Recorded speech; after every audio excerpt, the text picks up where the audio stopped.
Ever wondered what truly fuels the American spirit? It's not just big ideas, but the unbreakable will of families who've turned hardship into hope for generations. We'll explore how their collective resilience from pioneering new lands to navigating modern complexities isn't just a historical footnote, but a blueprint for overcoming today's challenges. See how your asterisk family's story connects to this incredible national narrative.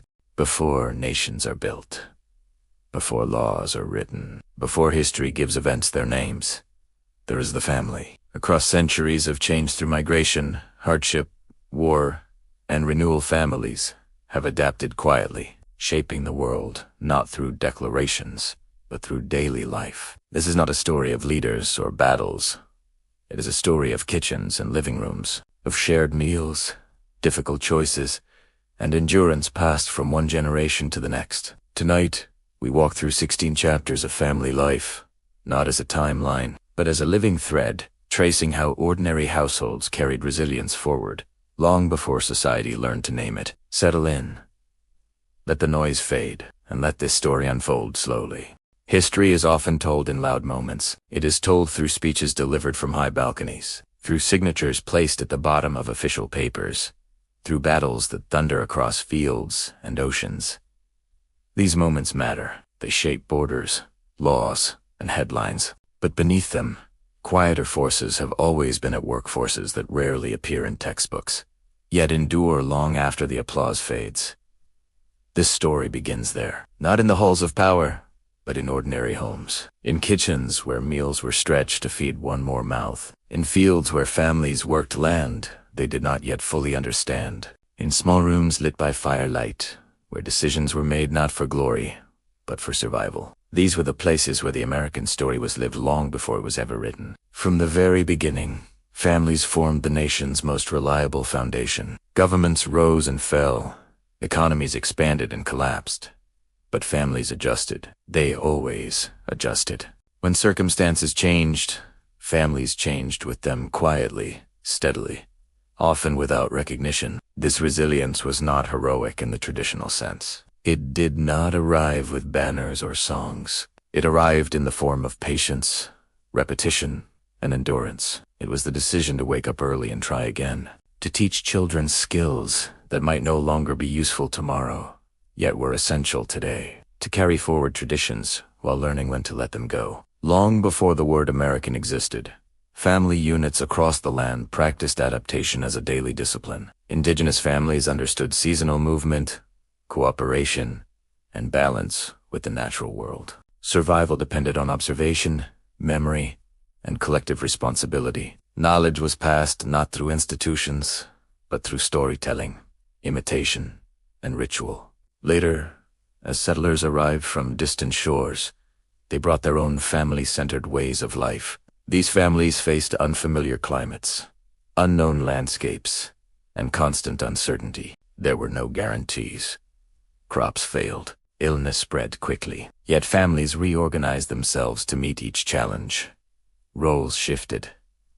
Children took on responsibilities early. Elders became keepers of memory and instruction. This pattern would repeat across centuries. Every major transformation in American history, whether economic, social, or technology, first entered the home. Before it appeared in policy or industry, it appeared in how families lived their daily lives, how they earned money, how they educated children, how they cared for the sick and elderly, how they imagined the future. In times of stability, families planned. In times of crisis, they improvised. During economic booms, families expanded their expectations.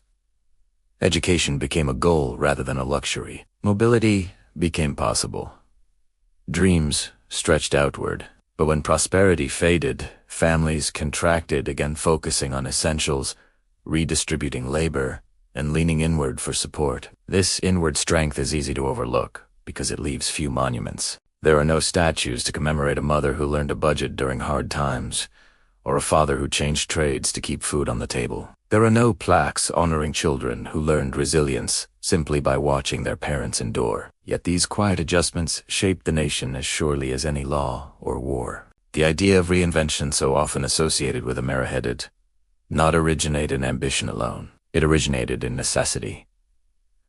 Families did not reinvent themselves because it was inspiring. They did so because circumstances demanded it. Reinvention was not a choice. It was a response. This is why American resilience appears again and again across generations. It is not inherited as a slogan. It is learned through experience. Children grow up watching adults adapt, sacrifice, and persist. They absorb these lessons without formal instruction. Later, when faced with their own challenges, they repeat what they have seen. Homes became classrooms long before schools were common. Work ethic, cooperation, and problem-solving were taught through daily life. Families modeled flexibility, showing that identity was not fixed, but responsive. Even the idea of progress itself was shaped by family life. Progress was not always measured by wealth or expansion. Often, it meant stability, a safe home, enough food, a future that felt slightly more secure than the past. As the nation expanded, families carried these values with them, whether moving westward, settling in cities, or building rural communities. They brought the same quiet strategies for survival: adjust, share, endure. Over time, these countless small decisions formed patterns. Patterns became norms. Norms became culture. And culture shaped the nation. When we look back at American history, only through dramatic events, we miss this deeper current. We miss the truth that resilience was practiced daily, long before it was celebrated. This chapter is an invitation to slow down and look closer, to see history not as a series of loud moments, but as a continuous, steady effort, carried by families who rarely had the luxury of certainty, to recognize that behind every visible transformation was a private one happening at home. Because before America was an idea, it was a collection of households. And within those households lived the quiet strength that would shape everything to come. Long before borders were drawn, before flags were raised, and before the idea of a nation took shape, families were already adapting to this land. There was no shared identity yet. No common language of belonging. What existed instead were households bound by necessity, memory, and cooperation. For indigenous families, resilience was not a response to crisis. It was a way of life refined over generations. Families understood the land not as property, but as relationship. Survival depended on attentiveness, reading seasons, respecting cycles, and knowing when to move and when to remain. Children learned early that life was communal. Food was shared. Knowledge was shared. Responsibility was shared. These families organized themselves around balance rather than accumulation. Elders carried memory of droughts, migrations, and past hardships and passed this wisdom down through stories rather than written records. Parents taught children how to read the wind, track animals, and recognize plants that healed or harmed. Resilience lived in repetition, not in spectacle. When European settlers arrived, they entered a world that did not bend easily to their expectations. Many came with rigid ideas of how families should function, shaped by the social hierarchies of their homelands. Those ideas were quickly tested. The land was unfamiliar. Winters were harsher than expected. Crops failed without warning. Disease moved swiftly through settlements. Survival demanded change. Families that endured were those willing to reorganize themselves. Traditional roles softened under pressure. Women worked fields alongside men. Children took on labor far earlier than planned. Elders adapted from positions of authority to sources of guidance and memory. There were no institutions to rely on, no safety nets. The family became the primary unit of survival. Homes were built not for comfort, but for endurance. They were small, shared spaces where privacy was rare and cooperation essential. Meals were simple, often repetitive, and carefully rationed. Waste was unthinkable. Every object held value because replacement was uncertain. In these early households, resilience was learned through observation. Children watched adults respond to scarcity, illness, and loss. They learned that adaptation was not failure, it was wisdom. Communication mattered. Decisions were discussed, sometimes debated, because mistakes carried real consequences. Families learned to weigh risks carefully. Should they plant early or wait? Travel or remain? Share resources now, or save them? for winter. These were not abstract choices. They were matters of life and death. Despite the hardships, family life also offered stability. Rituals emerged even in uncertainty. Sade meals, seasonal gatherings, and moments of rest helped preserve emotional balance. These small acts of continuity grounded families when the world around them felt unpredictable. As settlements slowly expanded, families became bridges between cultures. Some learned from indigenous neighbors, adopting agricultural techniques, clothing styles, and survival strategies better suited to the land. Adaptation often meant humility, recognizing that survival required listening. Not all families adapted equally. Those who clung rigidly to old models struggled. The environment did not reward stubbornness.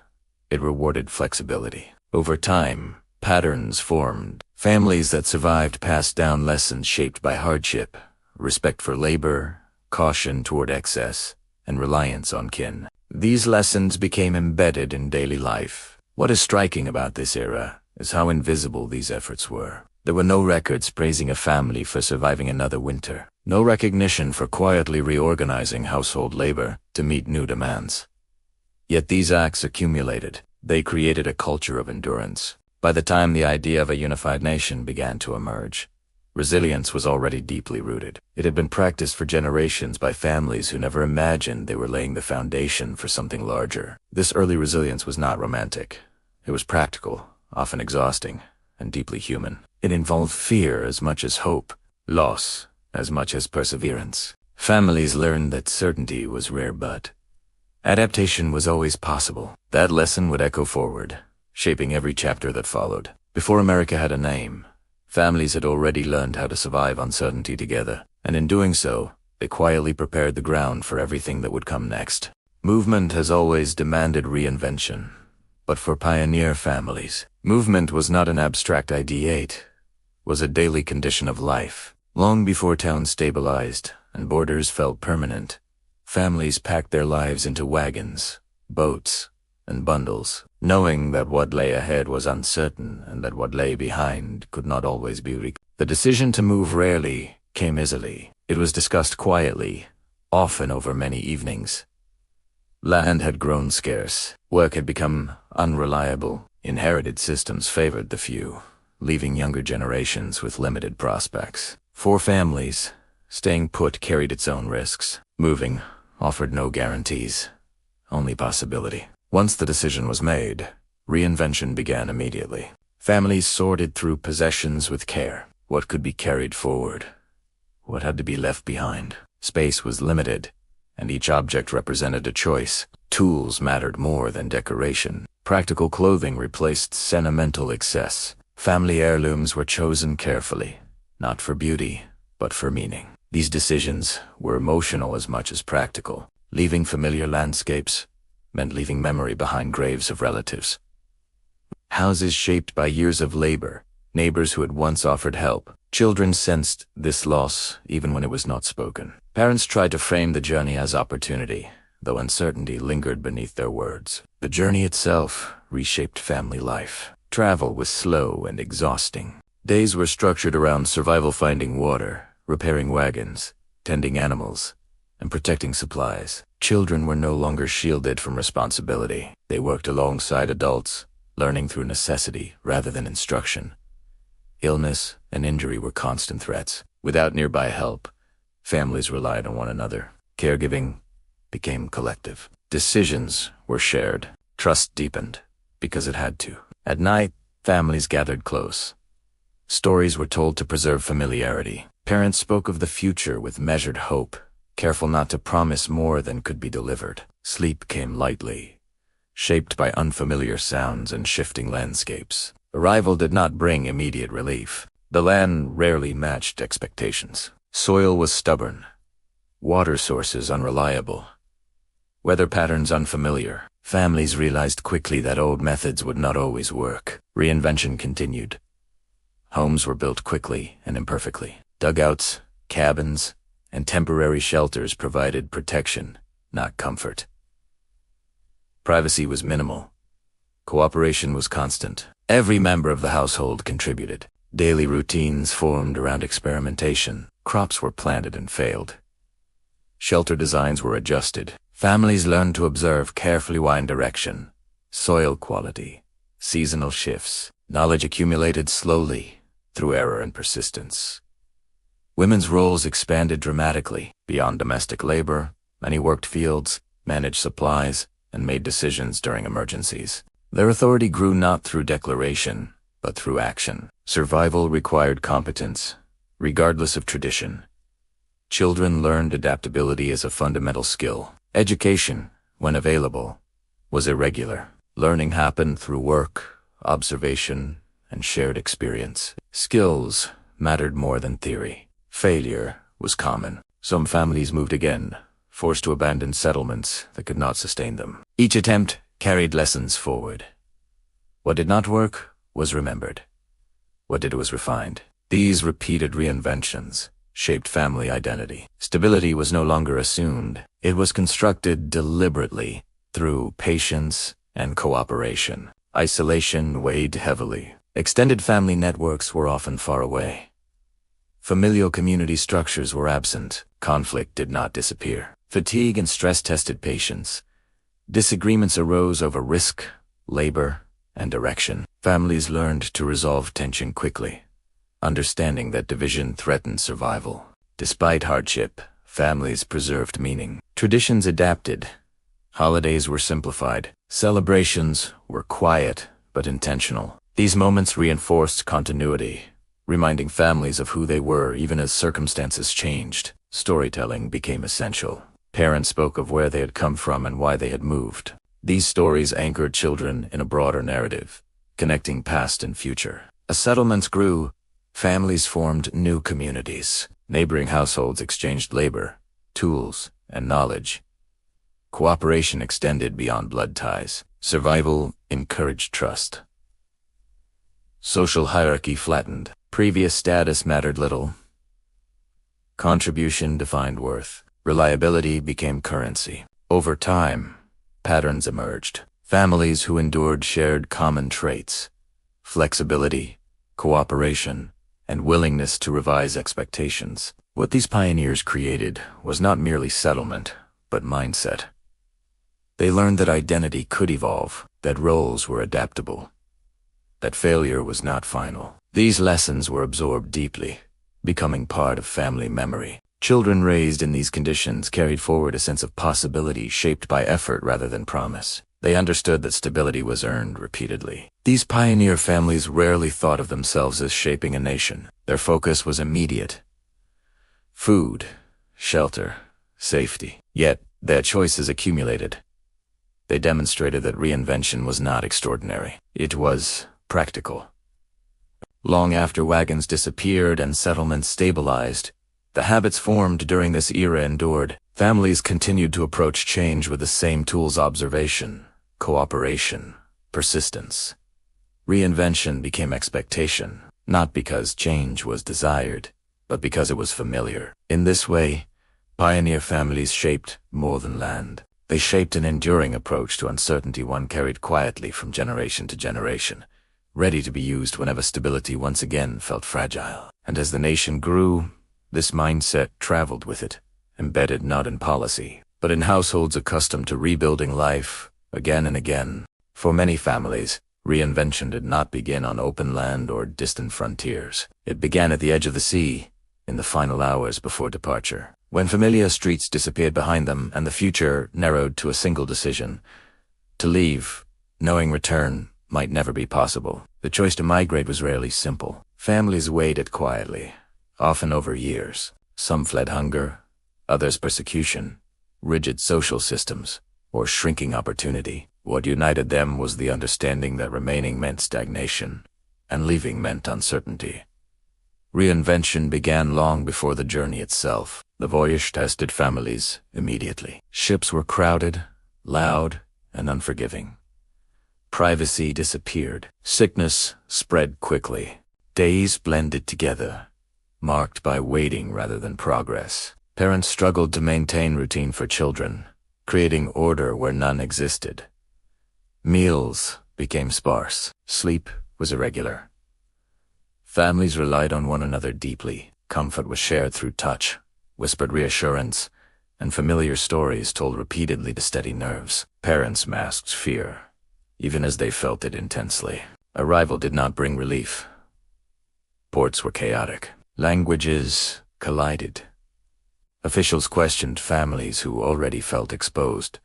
Cities rose sharply, dense and unfamiliar. The promised opportunity felt distant and abstract. The first nights were often the hardest. Homes were small, overcrowded rooms or shared apartments where entire families slept together. Noise carried through thin walls.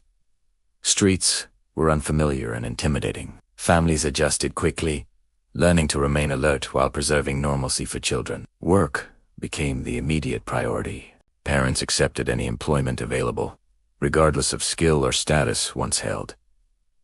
Pride yielded to necessity. Long hours and dangerous conditions were common. Exhaustion became routine. Women's labor proved essential. Factory work, domestic service, sewing, and home-based production sustained households. Their contributions, though often undervalued publicly, anchored family survival. Children adapted faster than adults. They learned a new language quickly, navigating schools, streets, and systems unfamiliar to their parents. Many became translators and cultural guides, shouldering responsibility early. This role reversal altered family dynamics. Authority shifted subtly. Parents relied on children for navigation outside the home, while maintaining authority within it. Negotiation replaced certainty. Inside the household, culture was preserved deliberately. Meals followed familiar patterns, using available ingredients to recreate old flavors. Language was protected within the home. Traditions were observed quietly, adapted to new schedules and spaces. These practices anchored identity. Families understood that reinvention required ballast adapting outwardly while remaining rooted inwardly. Discrimination added pressure. Families encountered hostility, exclusion, and legal barriers. Employment opportunities were limited. Housing was segregated. Safety was not guaranteed. Parents taught children caution alongside ambition. In response, families leaned inward. Extended kinship networks formed quickly. Relatives, neighbors from similar backgrounds, and shared cultural institutions provided support. Mutual aid became essential, sharing childcare, loans, information, and protection. Community emerged not through ideology, but necessity. Education gained new significance. Parents who had known limited opportunity viewed schooling as the path forward. Sacrifice followed. Extra shifts were worked. Comfort was postponed. Children were urged to persist even when obstacles felt overwhelming. The immigrant hearth became a place of constant negotiation. Traditions were debated. Expectations shifted. Children questioned old customs. Parents worried about loss of identity. Tension was inevitable. Yet within this tension, growth occurred. Families learned when to hold firm and when to let go. Adaptation became selective rather than total. Over time, incremental progress accumulated. A stable job replaced temporary labor. A child graduated. A small business opened. Language became less foreign. Confidence grew quietly. Cities transformed as immigrant families settled. Neighborhoods gained character. Industries expanded. Cultural practices blended, enriching public life. Yet within homes, humility remained. Parents reminded children of origin, effort, and responsibility. Memory was preserved as guidance, not burden. The immigrant hearth carried both grief and hope. Grief for what was left behind. Hope for what could be built. Families endured loneliness, fatigue, and uncertainty, yet persisted. Reinvention did not erase identity. It expanded Italiano. Through patience and persistence, families transformed unfamiliar spaces into belonging. They did not simply adapt to America, they reshaped it. And within their homes, the lessons of resilience, balance, and perseverance were passed forward, preparing future generations to face change with confidence rooted in experience rather than promise. This quiet transformation, repeated across millions of households, redefined what the nation could become, not through proclamation, but through daily life, lived between old worlds and new. Economic hardship announces itself quietly at first. It arrives not as catastrophe, but as subtle adjustments: smaller meals, postponed purchases, conversations held in lowered voices. For families living through prolonged economic downturn, survival becomes less about dramatic decisions and more about sustained endurance. During these years, households learned that resilience was built at the table, one shared meal at a time. The early signs were easy to dismiss. A job lost temporarily, a business slowing, a harvest underperforming. Families assumed recovery would follow. Instead, uncertainty stretched forward, month after month, reshaping daily life. Work became scarce and unpredictable. Parents searched tirelessly, accepting positions beneath their experience or far from their homes. Pride yielded to necessity. Long days ended with exhaustion rather than security. Within households, routines adjusted immediately. Spending was scrutinized. Items were repaired rather than replaced. Clothing was mended, reused, and handed down. Nothing was wasted without thought. Food became central. Meals were simplified, relying on staples that stretched far: bread, beans, potatoes, soup. Portions were measured carefully. Parents often ate less, ensuring children had enough. Hunger was managed quietly, treated as temporary even when it persisted. The table remained important. Families gathered deliberately, preserving ritual even when abundance vanished. These meals offered more than nutrition. They provided reassurance, structure, and connection. Silence often accompanied hardship. Parents shielded children from worry when possible, though children noticed changes. Conversations about money ceased. Tension lingered in small gestures: hesitation before purchases, delayed repairs, careful counting. Children learned early that security was fragile. Shame became a companion to scarcity.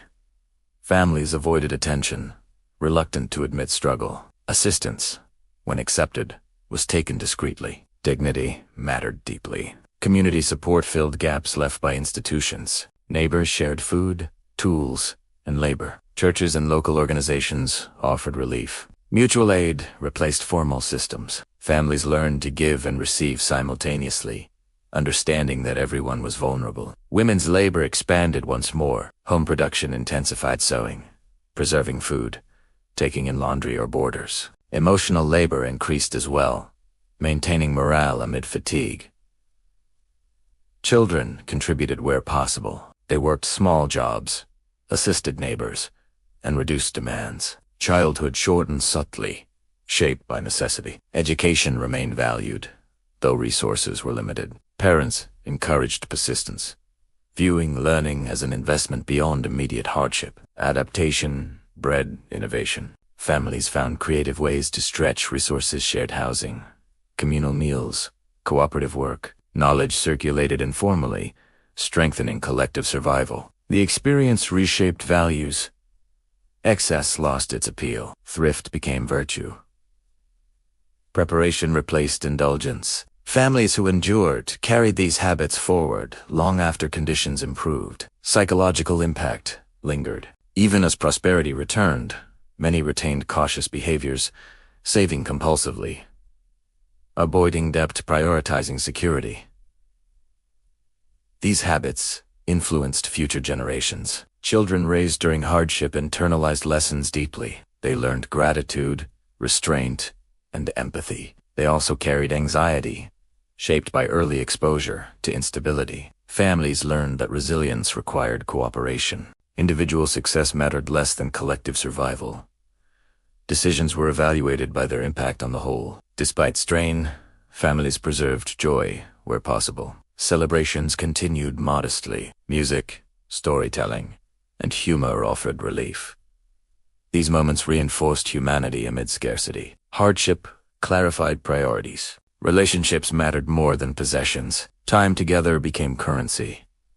Support replaced expectation. As conditions gradually improved, families rebuilt cautiously. Recovery was uneven and fragile.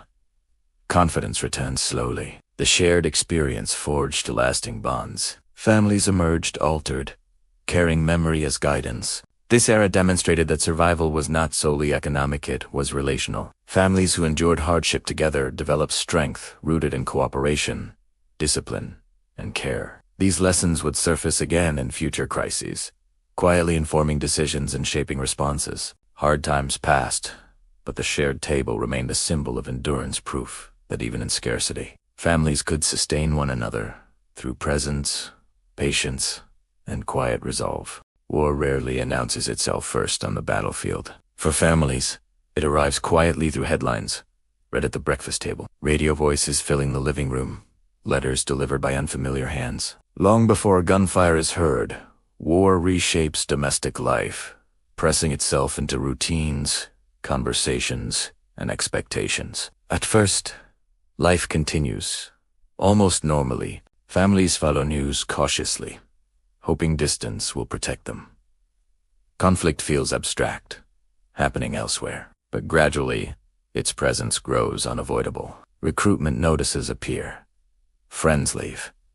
Workplaces shift. Uncertainty replaces routine. For many families, the moment war truly arrives is departure. Goodbyes are restrained. Emotions are carefully managed. Parents reassure children, even as fear tightens their voices. Partners promise return without knowing what that promise will require.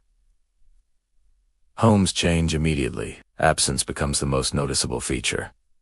A chair remains empty. Tools go unused.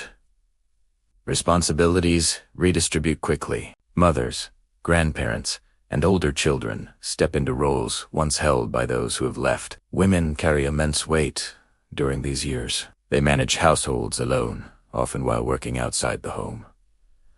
Decisions multiply. Fatigue becomes constant, yet daily life must continue. Meals prepared, children guided, bills paid. Children sense tension even when it is unspoken. They notice whispered conversations, letters read privately, and silences that stretch longer than before. War becomes part of their imagination, shaped by fragments and guesses. Rationing alters routines. Food, fuel, and clothing are limited. Families learn to measure carefully, to reuse, to wait. Creativity becomes essential.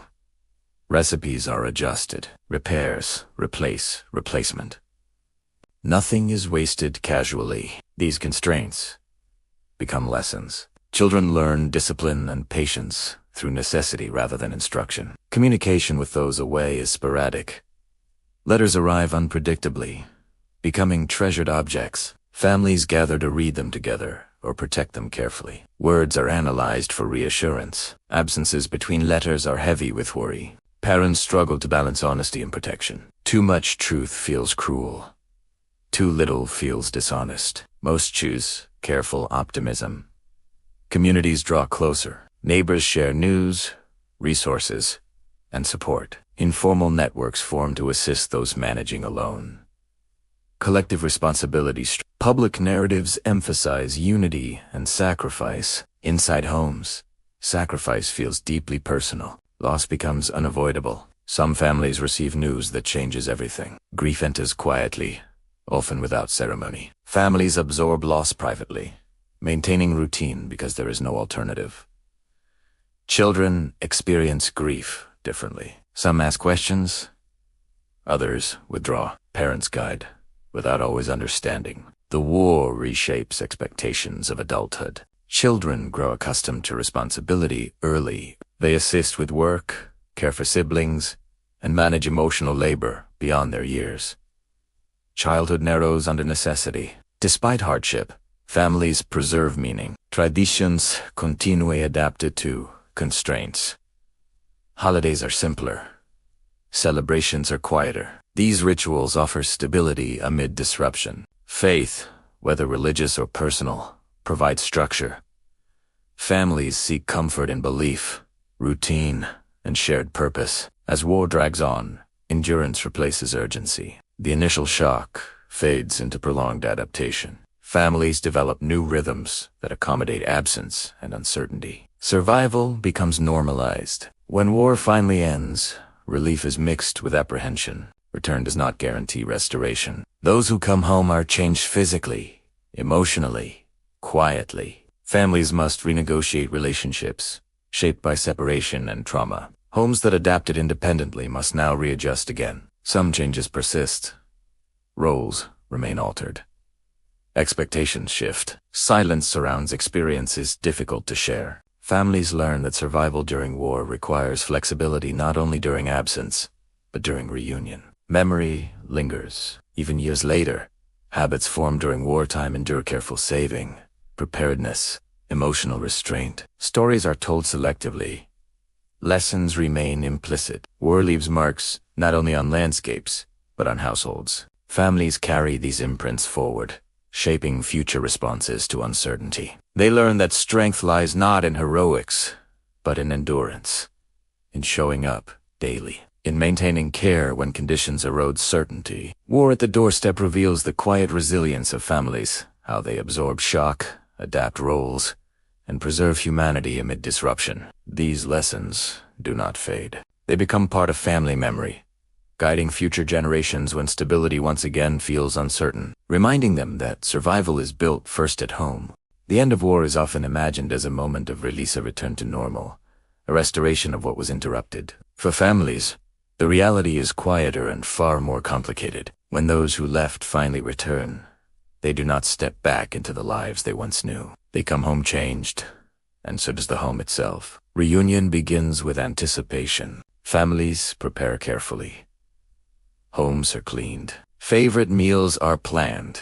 Children rehearse greetings shaped by memory rather than familiarity. Photographs are studied to reconnect faces with presence. The arrival itself is emotional but restrained.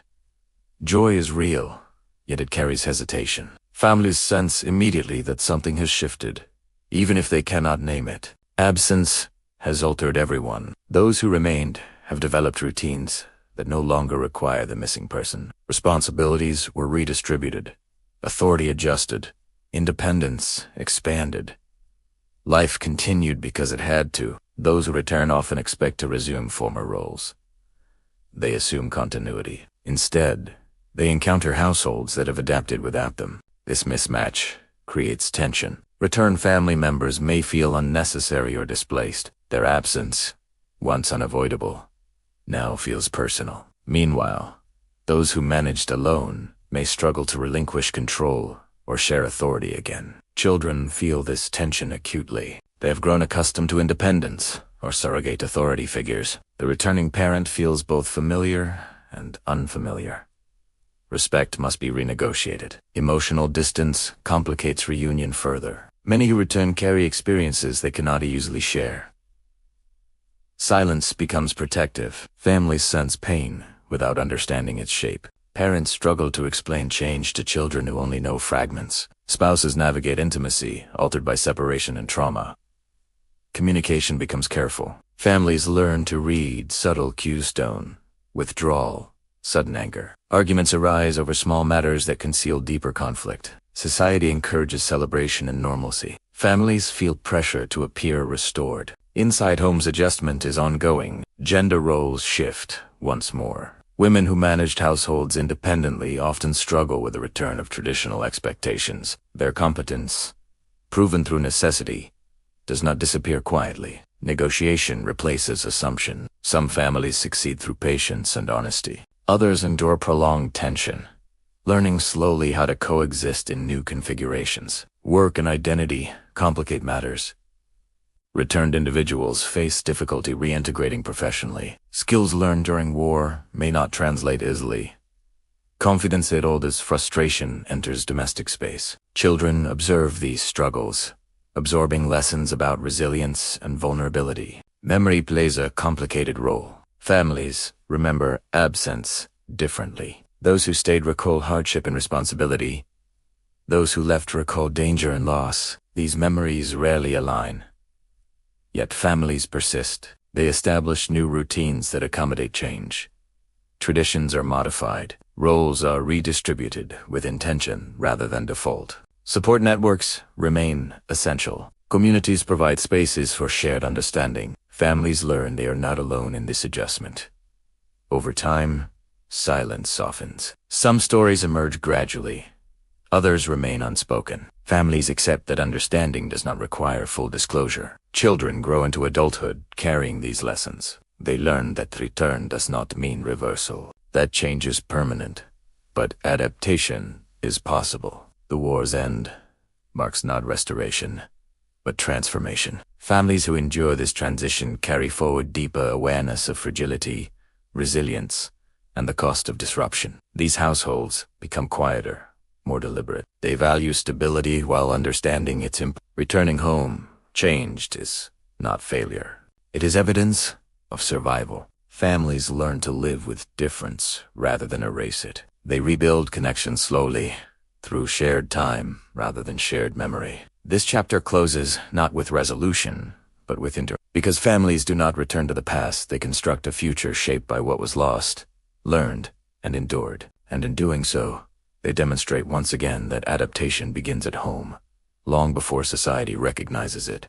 Social change rarely begins with slogans or marks. For many families, it begins quietly at home through conversations, interrupted by uncertainty. Questions asked hesitantly, and moments of shared attention that challenge long-held assumptions. During the era of civil rights transformation, the living room became an unexpected classroom, where national conflict entered domestic space and demanded response. The arrival of television altered family life profoundly. Evenings, once shaped by radio or conversation, now gathered around a glowing screen. Families sat together, watching events unfold in real time. Images carried weight. Faces told stories that headlines alone could not. Parents watched carefully, aware that children were absorbing everything. Scenes of protest, confrontation, and courage entered homes without invitation. For some families, these images confirmed beliefs. For others, they unsettled assumptions, inherited without question. Children noticed disparity immediately. They asked why people were treated differently, why anger filled the streets, why authority seemed contested. Parents struggled to answer clearly, balancing honesty with fear. Silence became a response for some households. Others engaged openly, though cautiously. The living room, once neutral, became a space of reckoning. Families confronted questions of fairness, identity, and responsibility not as abstract ideals, but as lived realities. These conversations were shaped by geography, culture, and experience. In some homes, empathy came as stories of injustice resonated with values already held. In others, discomfort prevailed.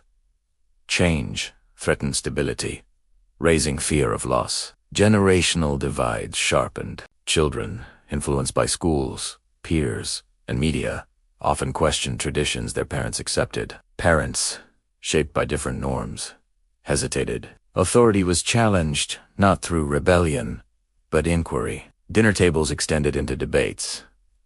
Disagreement entered households accustomed to consensus. Parents navigated unfamiliar territory, learning to listen as much as instruct. Race, once discussed indirectly or avoided entirely, became unavoidable. Families examined their own experiences where they lived. What opportunities existed. Some recognized privilege for the first time. Others confronted pain long endured. For families directly affected by discrimination, the living room served as refuge. Children returned from hostile environments seeking safety and reassurance. Parents prepared them for realities they wished were unnecessary. How to respond. Oto endure. How to persist with dignity. These conversations were heavy, deliberate, and deeply personal. Parents balanced protection with preparation, wanting to preserve innocence while ensuring survival. Emotional labor intensified. Community context mattered. Families living in areas of active protest felt tension daily. Curfews, demonstrations, and police presence shaped routines. Parents monitored children closely, aware of risk. Those farther removed still felt impact through media and social connection. Distance did not eliminate responsibility. The movement reshaped family values. Justice became personal rather than theoretical. Moral clarity was tested. Families decided where they stood, sometimes reluctantly. Acts of participation varied. Some families attended marches together. Others contributed quietly donations, conversations, changes in behavior. Still others resisted change, clinging to familiar narratives. Within households, these choices created lasting impressions. Children learned how adults respond to injustice not through speeches, but through action or avoidance. These lessons shaped future civic engagement. Fear played a significant role. Families worried about safety, reputation, and consequence. Change carried risk. Speaking openly could invite hostility, yet silence carried its own cost. Parents weighed these tensions carefully, often revisiting decisions as events unfolded. Schools became extensions of the living room conversation. Children brought home questions raised in classrooms. Families responded with varying degrees of openness. Learning extended beyond textbooks into lived experience. Friendships across boundaries challenged assumptions further. Parents observed children navigating worlds they had never known. This era reshaped the meaning of belonging. Families reconsidered community definitions. Neighborhoods, schools, and institutions were evaluated differently. Loyalty shifted from tradition toward principle. Change was not uniform or immediate. Progress unfolded unevenly. Setbacks occurred. Families absorbed disappointment alongside hope. Within homes, resilience developed through dialogue. Families who engaged openly discovered that disagreement did not destroy connection. Instead, it strengthened trust. Children learned that questioning could coexist with respect. For families who resisted change, tension lingered longer. Silence hardened into distance. Yet even there, exposure planted seeds that would surface later. The civil rights era transformed the domestic sphere. Living rooms became sites of moral education. Parents learned alongside children. Authority adjusted to accommodate growth. Long after laws changed, the effects remained. Families carried forward new awareness of inequality, responsibility, and agency. These lessons influenced parenting, voting, and community involvement for generations. Children raised during this time matured with heightened sensitivity to injustice. They approached society differently, shaped by early exposure to moral complexity. The living room, once a place of rest, became a space of transformation through shared viewing, difficult conversation, and gradual understanding. Families participated in change long before they recognized it as history. This quiet participation reshaped not only society, but the household itself, teaching families that justice begins not in institutions, but in how people listen, respond, and choose to care within their own walls. Change within the family rarely announces itself with certainty. It unfolds through adjustment, new schedules, altered expectations.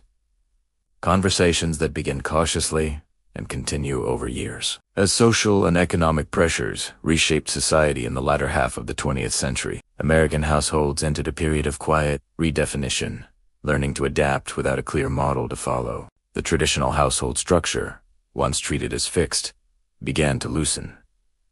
Economic necessity played a central role. Rising costs of living, shifting labor markets, and expanding opportunities for women altered family dynamics. One income was often no longer sufficient. Work moved outside the home for many who had once remained within it. Families adjusted quickly. Child care arrangements changed. Extended family members stepped in. Neighbors cooperated. Informal networks filled gaps left by formal systems. Children learned independence earlier. They prepared meals, managed time, and navigated routines shaped by absence rather than constant supervision. Responsibility expanded subtly. Divorce became more visible. Families experienced separation not as failure, but as restructuring. Homes divided. Schedules adjusted. Children learned to move between spaces, carrying belongings and emotions with them.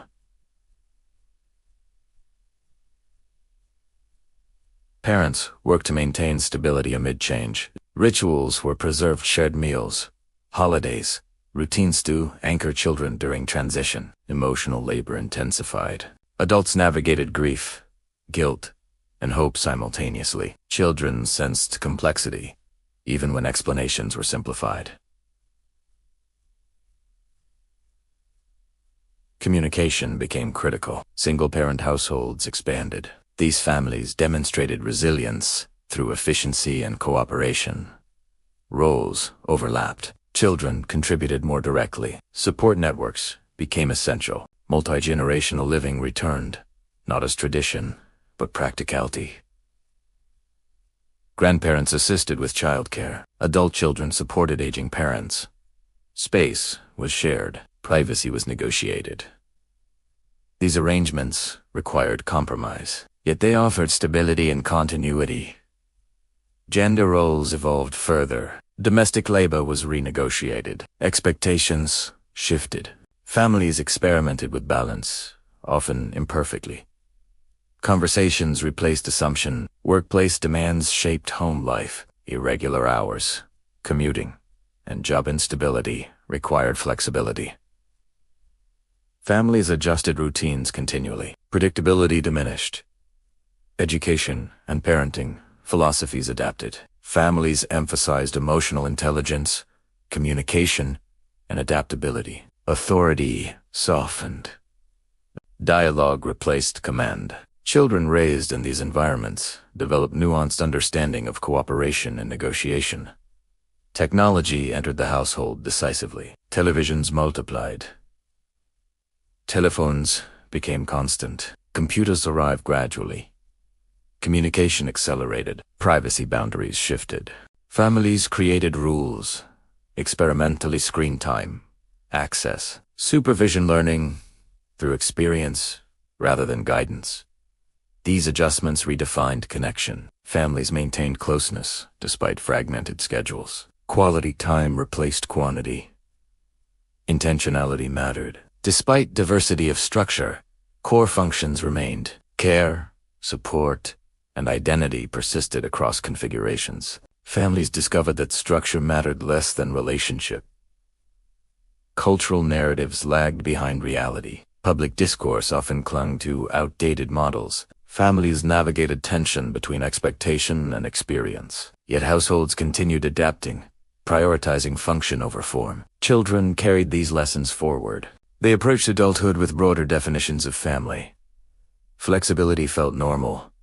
Change felt manageable. This era demonstrated that family resilience lies not in uniformity, but responsiveness. By redefining roles, expectations, and structure, American households preserved their essential purpose while accommodating modern demands. The American household did not dissolve, it evolved. Through negotiation, experimentation, and care, families proved that adaptation was not loss, but continuity expressed differently. And as this redefinition settled, it prepared families for the accelerated changes that would follow, equipping them with flexibility refined through lived experience rather than theory. Economic shocks rarely arrive with warning. They move quietly, at first an announcement on the radio, a rumor at work, a closed storefront on a familiar street. For families, these signals accumulate until the abstract becomes personal. A job ends, hours are cut, prices rise. What once felt stable begins to shift. In these moments, families return to a pattern practiced for generations. They adjust. Unlike wars or migrations, economic shocks do not always announce a clear beginning or end. They linger. They test patience. They blur. And because they reach into nearly every home at once, they reshape daily life in subtle, persistent ways. When factories closed and industries declined in the late 20th century, families felt the impact long before policymakers did. Paychecks stopped. Benefits vanished. Skills honed over decades suddenly felt obsolete. For many households, identity was tied to work, and its loss carried emotional weight alongside financial strain. Families responded pragmatically. Budgets were rewritten. Luxuries disappeared quietly. Vacations became memories rather than plans. Repairs replaced replacements. Conversations around the table changed. Children overheard words like mortgage, layoff, and overtime. Anxiety entered daily language, even when parents tried to soften it. Yet resilience surfaced again, not dramatically, but steadily. Parents sought retraining, often returning to classrooms after years away. Pride yielded to practicality. Some took multiple jobs. Others accepted work beneath their previous status. What mattered was continuity, keeping the household functioning. Women's labor became increasingly central. Dual incomes shifted from advantage to necessity. Families reorganized schedules, sharing childcare and household work in new ways. Time itself became a resource to be managed carefully. Children adapted as well. They learned to be patient, to wait, to contribute where possible. Some worked part-time jobs to help cover expenses or save for education. Responsibility expanded quietly. Economic shocks also reshaped extended family relationships. Adult children returned home. Grandparents offered support, financial, emotional, or practical. Multi-generational households became more common, not from tradition, but from necessity. These arrangements required adjustment. Privacy diminished. Independence was renegotiated. Yet they also reinforced connection. Shame often accompanied financial hardship. Families avoided discussing their struggles openly. Appearances were maintained as long as possible. Silence protected dignity. Within the home, however, honesty increased. Decisions had to be explained. Children needed context. Families learned to communicate more directly about limits and priorities. Community networks once again filled gaps. Informal support systems emerged, neighbors sharing childcare, friends exchanging job leads, families pooling resources, faith organizations, local groups, and informal gatherings offered stability when institutions faltered. These networks did not eliminate hardship, but they softened isolation. As the economy shifted again towards service work, technology, and globalization, families adapted once more. Job security declined. Long-term employment became less common. Benefits fragmented. Families learned to live with uncertainty as a constant. Savings became precautionary rather than aspirational. Career paths grew nonlinear. Education was pursued strategically, weighed against cost and risk. The idea of success quietly changed. Stability replaced advancement as a primary goal. Flexibility became a virtue. Homes became sites of innovation.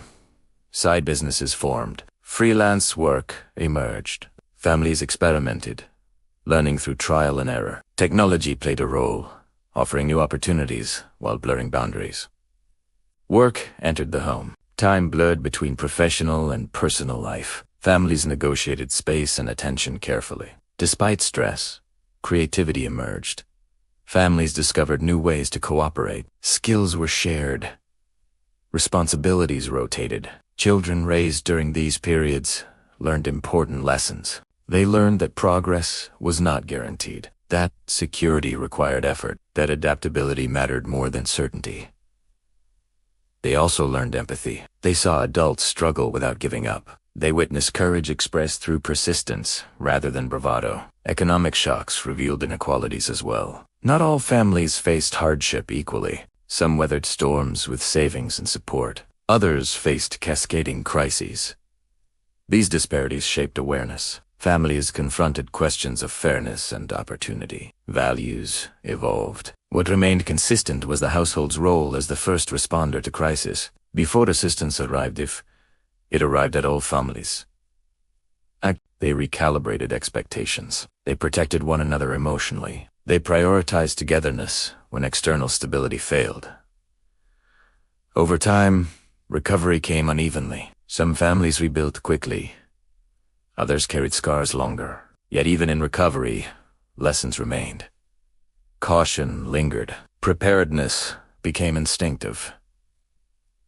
Gratitude deepened. Economic shocks did not break families. They reshaped them. Everyday courage revealed itself not in grand gestures, but in persistence.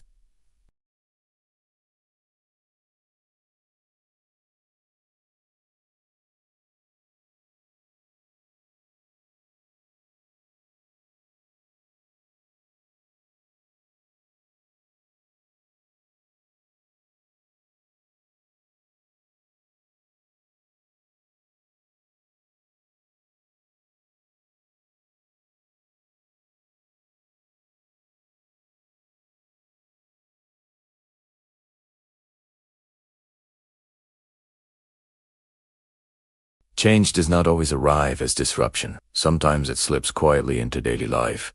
First, as convenience, then as habit, and finally as necessity. For American families, the digital age entered the home this way, almost palladebi, for reshaping how households functioned, communicated, and understood time itself. The earliest signs were subtle. A computer placed in a corner of the house, a modem that hummed briefly before falling silent, a screen that glowed softly in the evening. These tools promised efficiency, connection, and access to information.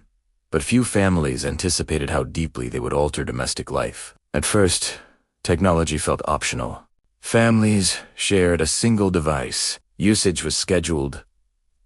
Children were monitored. Parents treated the digital world as an extension of traditional tools, useful, but separate from real life. That separation did not last. As technology advanced, the boundaries between work, school, and home began to blur. Email replaced letters. Research moved from libraries to screens. Communications sped up, demanding faster responses and constant availability. Families adapted by learning together. Children often led the way. They learned new systems quickly, navigating interfaces with ease. Parents relied on them for guidance, reversing traditional roles of instruction. Authorities shifted subtly, not in power, but in expertise. This shift altered household dynamics. Knowledge was no longer linear, passed down from elder to younger. It became shared, collaborative, and sometimes contested. Work followed technology home. Laptops appeared at kitchen tables. Phones rang during dinner. The concept of office hours softened. Parents negotiated availability carefully, balancing productivity with presence. Families developed new routines. Some set boundaries. Others struggled to maintain them. Screens competed with conversation. Attention fragmented, yet technology also offered connection. For families separated by distance, digital communication became lifelines. Video calls replaced visits. Messages traveled instantly across continents. Relationships were maintained that might otherwise have faded. Immigrant families used technology to preserve cultural ties, blending past and present seamlessly. Grandparents appeared on screens, participating in daily life from afar. Education transformed as well. Homework moved online. Research became instantaneous. Information expanded beyond textbooks. Families learned to evaluate sources, teaching critical thinking alongside content. Access mattered. Families with resources navigated the digital transition more smoothly. Others faced barriers: cost, connectivity, training. These disparities shaped opportunity. Within households, adaptation continued. Parents worried about exposure, privacy, and influence. Children negotiated independence and oversight. Rules were written, revised, and sometimes abandoned. Technology also altered leisure. Evenings once spent together shifted toward individualized screen time. Families experimented with balance, introducing shared digital experiences alongside unplugged rituals. Games, videos, and creative platforms offered new forms of expression. Families created content together, learning collaboratively. At the same time, overload became a concern. Information arrived constantly. Silence became rare. Families rediscovered the value of intentional rest. Some reclaimed device-free spaces. Others integrated technology more deeply, accepting its presence as permanent. Work opportunities expanded. Remote roles emerged. Freelancing increased. Families restructured daily life around flexibility rather than fixed schedules. This flexibility carried both freedom and risk. Stability was less guaranteed. Boundaries required active maintenance. Children growing up during this era absorbed adaptability as normal. They learned to switch contexts quickly, to manage multiple streams of information, to connect across distances. They also learned to cope with distraction. Families became guides, helping children navigate attention, empathy, and technology reshaped memory itself. Photographs multiplied. Moments were recorded instantly. Archives grew digital. Families curated their histories differently. Stories once told orally became shared online. Memory expanded outward. Despite challenges, families continued to adapt. They learned that technology was not destiny, but tool. Its impact depended on use, intention, and awareness. The digital threshold did not replace family life. It reshaped Italiano through experimentation, error, and adjustment. Families integrated technology into daily routines, sometimes awkwardly, sometimes creatively. What mattered was not mastery, but willingness to learn. As with every transformation before, the household remained the testing ground. And once again, resilience expressed itself, not through resistance to change, but through thoughtful adaptation, one screen, one conversation, one adjustment at a time. The collapse did not feel sudden to families who lived through it. At first, it arrived as a neighbor's house standing empty, a familiar bank name appearing too often in the news, a letter that arrived with language too formal to ignore. By the time the word crisis entered everyday conversation, many households were already struggling. For familias, the 2008 financial crisis was not an abstract failure of markets. It was personal. It lived in kitchens and bedrooms, in whispered conversations late at night, and spreadsheets rewritten again and again. It challenged assumptions that had felt solid only years earlier. Home ownership, once seen as security, became fragile. Mortgages that seemed manageable suddenly felt dangerous. Property values fell. Savings evaporated. Families discovered that stability built over decades could unravel in months. Job loss followed quickly. Offices closed. Construction stalled. Entire industries contracted. For many families, income disappeared without warning. The emotional impact ran deep. Parents carried guilt, even when circumstances were beyond their control.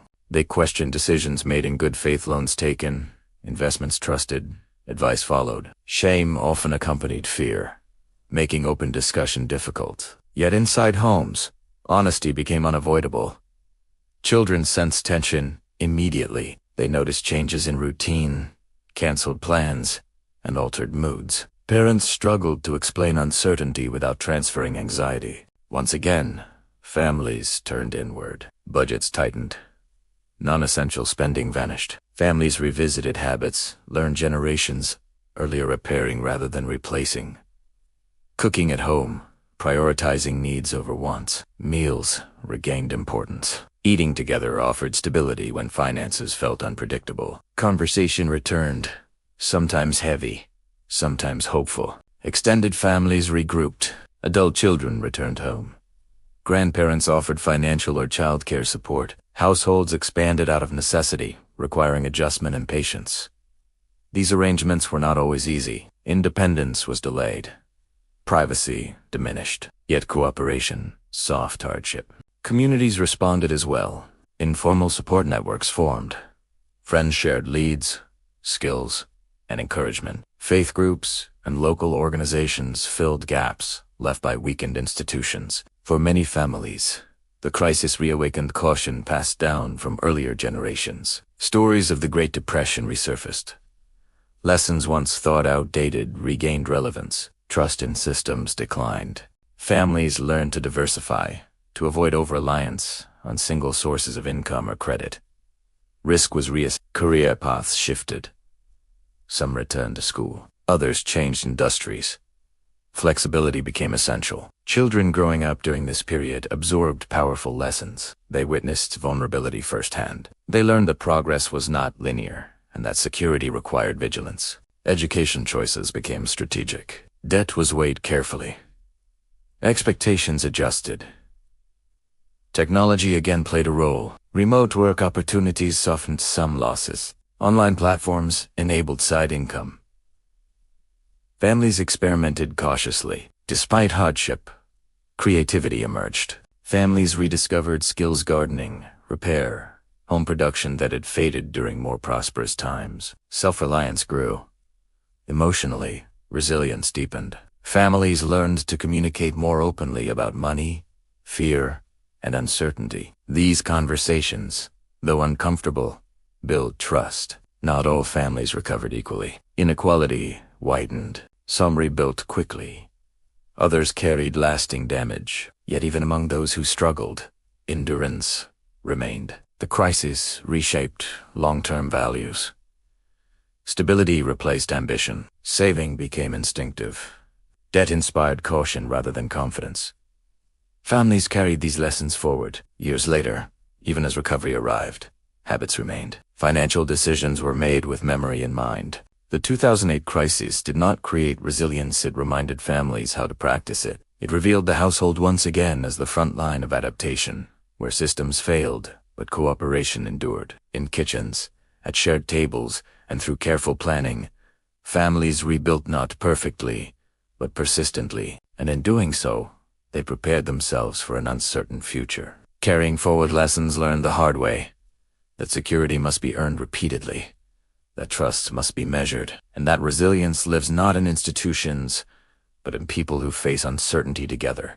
Work once had a clear location. It existed beyond the home, separated by distance, routine, and time. Families structured their days around departures and returns. The boundary between labor and life, though sometimes thin, was recognizable. That boundary began to dissolve. Gradually at first, tense-studenti work moved inward. Laptops replaced briefcases. Meetings entered kitchens and bedrooms. Schedules bent. The idea of a fixed workplace gave way to something more fluid, less predictable. For families, this transformation reshaped daily life in profound ways. At first, working from home felt temporary, an adjustment rather than a shift. Families improvised spaces, a corner of the dining table, a bedroom desk, a quiet spot near a window. Children learned to whisper. Background noise became a shared challenge. Time itself changed. Commutes disappeared, but workdays lengthened. Without physical separation, labor bled into personal hours. Families negotiated boundaries carefully, often through trial and error. Parents balanced productivity with presence. Children interrupted meetings unintentionally, reminding adults that home was not designed for isolation. Roles shifted again. Caregiving and employment intertwined. One parent worked early mornings, the other late nights. Flexibility replaced routine. For some families, this change offered relief. Time once spent commuting returned to the household. Meals were shared more often. Parents witnessed moments previously missed. For others, stress intensified. Space felt crowded. Privacy vanished. Expectations remained high. Economic inequality shaped experience. Families with larger homes adapted more easily. Others struggled to find quiet or reliable connectivity. Children's education overlapped with work. Classrooms entered homes through screens. Parents became facilitators of learning, navigating unfamiliar platforms. Families adapted by creating structured schedules, shared calendars, designated quiet times. These systems evolved continuously. The gig economy expanded alongside remote work. Freelancing, short-term contracts, and flexible roles became common. Families learned to manage irregular income and uncertain benefits. Security became less predictable, but autonomy increased. Some families thrived creatively. New businesses emerged. Skills diversified. Collaboration increased within households. Children observed adaptability firsthand. They learned that careers could change, that learning never ended. Technology remained both enabler and challenge. Connectivity offered opportunity, but constant availability demanded restraint. Families experimented with digital boundaries, turning devices off, reclaiming evenings, redefining rest. The meaning of home shifted. It became office, classroom, and refuge simultaneously. Despite strain, resilience persisted. Families learned that productivity did not require permanence. That identity was not fixed to location. That cooperation mattered more than control.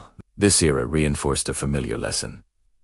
Adaptation is ongoing. Work without walls demanded new skills: communication, empathy. Families became laboratories once again, testing ways to balance competing demands. Through adjustment and compromise, households forged new rhythms.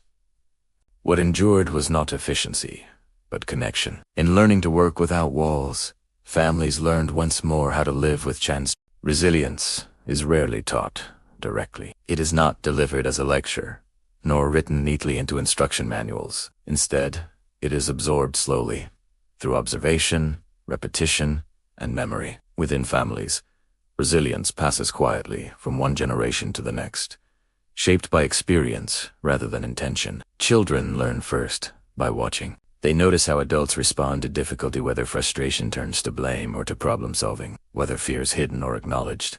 whether setbacks are treated as endings or beginnings. These moments, small and often unnoticed, leave lasting impressions. In many families, lessons of endurance are not framed as lessons at all. They're embedded in routine. A parent rising early, despite exhaustion. A grandparent repairing something rather than replacing it. A family choosing patience over panic. These actions become templates. Stories play a powerful role in this transmission. Families tell and retell moments of hardship, sometimes softened with time, sometimes sharpened by memory. Stories of migration, loss, recovery, and sacrifice form an informal archive. They remind younger generations that struggle is not unique, nor permanent. Not all stories are told openly. Some exist as fragments, half-finished sentences, paused conversations, photographs kept but rarely discussed. Silence itself becomes a teacher, signaling which experiences shaped the family most deeply. Grandparents often serve as bridges between eras. Their memories stretch further back, carrying lessons shaped by conditions younger generations never faced. Through casual remarks or repeated advice, they pass down perspectives shaped by scarcity, conflict, or change. Parents translate these lessons into daily guidance, sometimes intentionally warning against excess, encouraging, saving, emphasizing education. Other times, unconsciously muddling adaptability, humility, and cooperation. As families change, so does the way resilience is taught. Earlier generations often emphasized endurance through restraint, limiting wants, avoiding risks, preserving stability. Later generations balance these lessons with encouragement toward flexibility, creativity, and self. This evolution does not erase earlier values. Children growing up amid rapid change learn that resilience involves learning continuously. That identity can shift without breaking. That asking for help is not weakness. Failure becomes part of the story. Families share mistakes alongside successes, teaching that progress is rarely linear. In households shaped by migration or displacement, resilience includes cultural memory. Language, traditions, and customs are preserved deliberately, offering continuity amid change. Children learn that adaptation does not require erasure. In families shaped by economic hardship, lessons emphasize preparedness. Savings, caution, and resourcefulness become inherited instincts. In families shaped by social change, lessons focus on empathy, awareness, and responsibility. Each generation receives resilience differently, shaped by context. The act of passing the torch is not always smooth. Younger generations question inherited values. Older generations worry about change. Tension arises. These tensions are a part of transmission. They force dialogue. They refine understanding. Parents learn from children as well. New perspectives challenge assumptions. Families evolve together. Moments of crises often accelerate this exchange. Illness, loss, or upheaval brings values into focus. Families rally, drawing on lessons absorbed over years. Children who witness this carry it forward. As they grow older, they recognize patterns.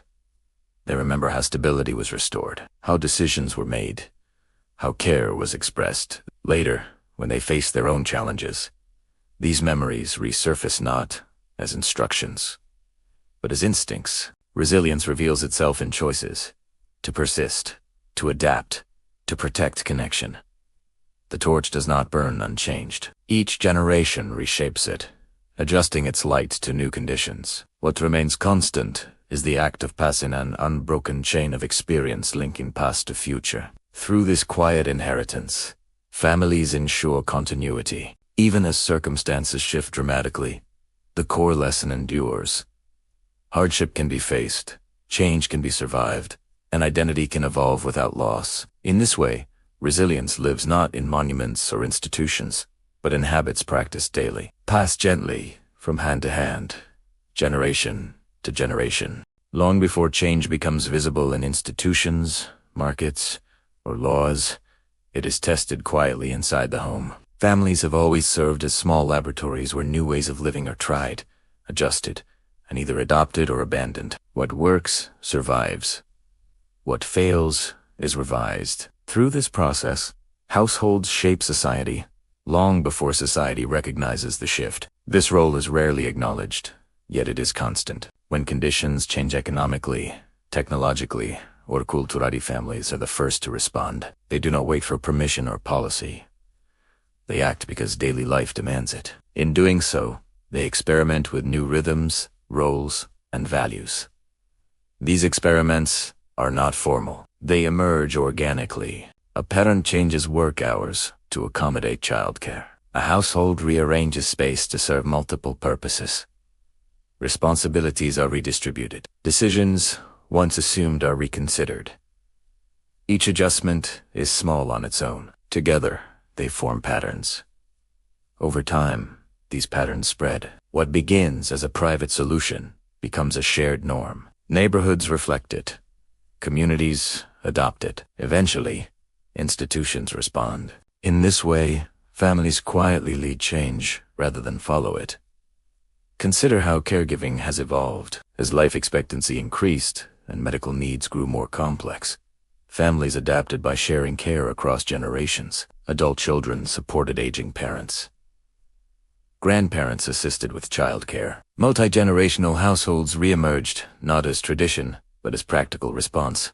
These arrangements required negotiation. Privacy was sacrificed. Independence was redefined. Yet families discovered that shared responsibility offered resilience. Later, workplaces adapted, introducing flexible schedules, caregiving leave, and remote options. What began as family necessity became institutional accommodation. The same pattern appears in education. When traditional schooling failed to meet individual needs, families supplemented. They tutored, collaborated, experimented with alternative paths. Learning moved beyond classrooms. Eventually, educational systems incorporated flexibility in online courses, hybrid models, personalized learning. Again, families had already tested these approaches. Technology accelerated this process. Families adopted tools experimentally. They assessed benefits and risks firsthand. They developed rules, boundaries, and norms before formal guidance existed. Parents decided when screens were acceptable, how communication should occur, what privacy meant. Children learned digital etiquette at home long before it was taught elsewhere. These household-level decisions shaped broader culture. Economic adaptation followed similar paths. As job stability declined, families diversified income, side work, freelancing, shared businesses all emerged as responses to uncertainty. Households learned to manage irregular earnings, balancing risk and opportunity. Eventually, entire economies reflected this shift. The rise of gig work, remote employment, and flexible contracts mirrored strategies families had already adopted. Families also serve as testing grounds for social values. Attitudes toward gender roles, parenting styles, authority, and identity evolve first within households. Conversations, conflicts, and compromises shape belief systems long before public consensus forms. A family that renegotiates domestic labor challenges traditional norms. A household that embraces emotional openness reshapes expectations of strength. A family that prioritizes inclusion models broader acceptance. These shifts rarely appear dramatic from the inside. They feel practical, necessary, yet their cumulative impact is transformative. Not every experiment succeeds. Families try arrangements that strain relationships or prove unsustainable. They adjust again. This willingness to revise distinguishes resilience from rigidity. Failure within the family context becomes instruction rather than defeat. Children raised in such environments learn adaptability as default. They expect change. They approach uncertainty with curiosity rather than fear. This mindset influences future choices, careers pursued, relationships formed, risks taken. In this way, families produce not only adaptation, but innovators. Importantly, families do not change in isolation. They observe others. They share experiences informally. Stories travel through social networks, influencing behavior. A neighbor's success inspires imitation. A friend's struggle offers caution. Communities become interconnected laboratories, refining approaches collectively. Cultural diversity enriches this process. Families shaped by different traditions contribute varied strategies. Some emphasize collective decision. Others prioritize independence. Exchange occurs naturally, expanding options. This diversity strengthens resilience. It prevents stagnation. Institutions often lag behind these developments. Policies respond after practices have matured. Laws codify what families have already normalized. This delay can create tension. Families operate ahead of formal recognition, navigating ambiguity. Yet history shows that institutions eventually follow. The family remains the proving ground. During times of rapid change, this role intensifies. Climate uncertainty, technological acceleration, and social polarization place new demands on households. Families adjust daily routines, consumption habits, and communication strategies. They experiment with sustainability, reducing waste, conserving energy, prioritizing long-term thinking. They teach children awareness, responsibility, and adaptability. These choices, multiplied across millions of households, shape collective response. What makes families effective laboratories is trust. Within the home, experimentation feels safer. Mistakes are forgiven.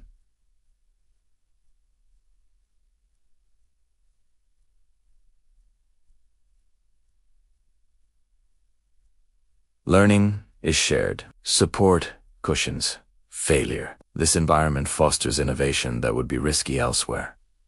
It also preserves humanity amid change. Families remind society that progress must serve people, not the reverse. That adaptation should enhance connection rather than erode it. As families continue to adjust, they carry forward lessons refined over centuries. Cooperation, flexibility, and care remain central. Change does not overwhelm them because it is familiar. They have practiced adaptation repeatedly, refining it through experience. Inti sense families do not merely endure change, they shape Italiano. Quietly, persistently, and together, they test the future long before it arrives. And through these countless small experiments, the direction of society is altered not by decree but by daily life lived differently.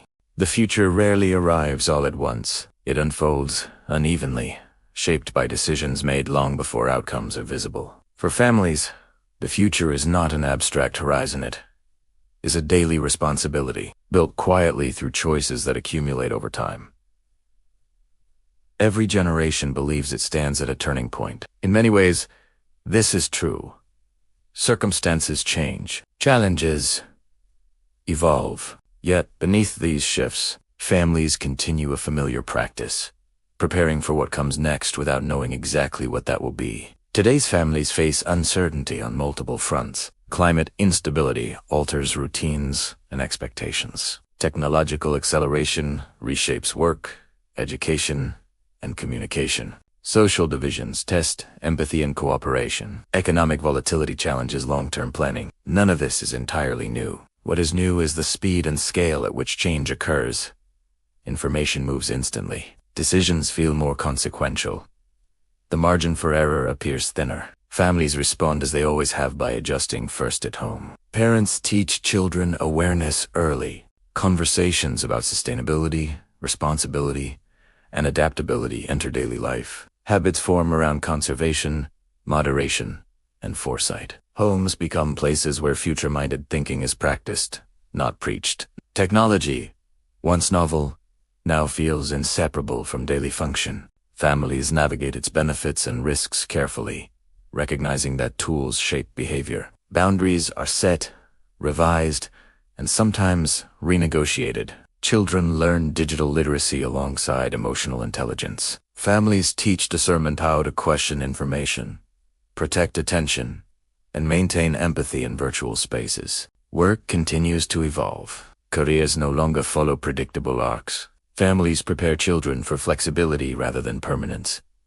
Skills matter more than titles. Learning becomes continuous.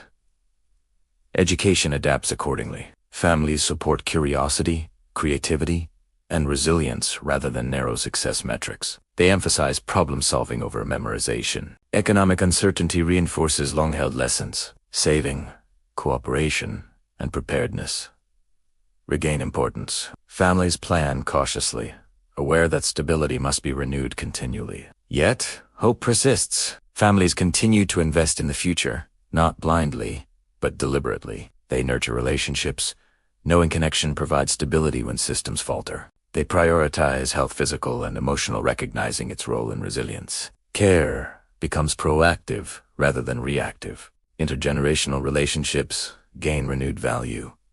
Grandparents offer perspective shaped by earlier cycles of change. Younger generations offer innovation and adaptability. Together, they bridge past and future. Cultural memory plays a vital role. Families preserve stories that remind children of previous uncertainties overcome. These narratives provide context, grounding fear and experience. Not all families face the future equally. Inequality remains a defining challenge. Access to resources, safety, and opportunity varies widely. Families respond in different ways, advocating, others adapting quietly. Community networks become increasingly important, offering support beyond individual households. The role of family expands outward. Households become centers of civic engagement, sustainability practices, and social responsibility. Children observe adults participating, learning that agency begins locally. Despite polarization, families model dialogue. They navigate disagreement internally, teaching respect even when consensus fails. These skills carry outward into broader society. The future is not built through certainty, but through capacities. The capacity to respond, adjust, and care. Families cultivate this capacity. They teach children that change is not a threat, but a condition of life. That identity can evolve without being lost. That resilience grows through experience rather than avoidance. The family remains the most enduring institution, not because it resists change, but because it absorbs it. As new challenges emerge as unpredictable, others unforeseen, families will meet them as they always have. They will revise routines, redistribute roles, reevaluate priorities. They will make mistakes, learn, try again. This process is neither glamorous nor immediate. It unfolds in quiet moments.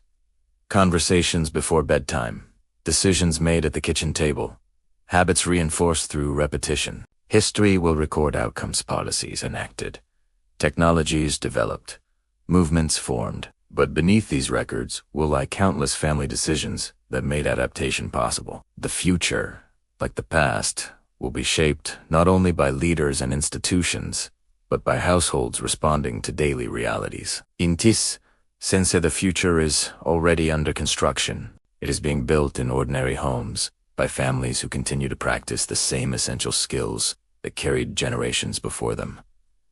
Cooperation, flexibility, patience, and care. The tools may change. The challenges may intensify, but the process remains. Families will continue to shape the nation not through headlines, but through endurance. Quietly, persistently, together. History often remembers moments. Families remember endurance. Across every chapter, one truth remains unchanged. When the world shifts, families adjust first quietly, imperfectly, and together. They do not stop change, they absorb Italiano. They carry it forward refined by care, patience, and memory. And so, this story does not end here. It continues tonight, in homes much like those we visited, where choices are made without certainty, where resilience is practiced daily, and where the future is still being built. Thank you for spending this time with me. If this story brought you calm, reflection, or rest, you are always welcome to return. Until next time, rest well, and good night.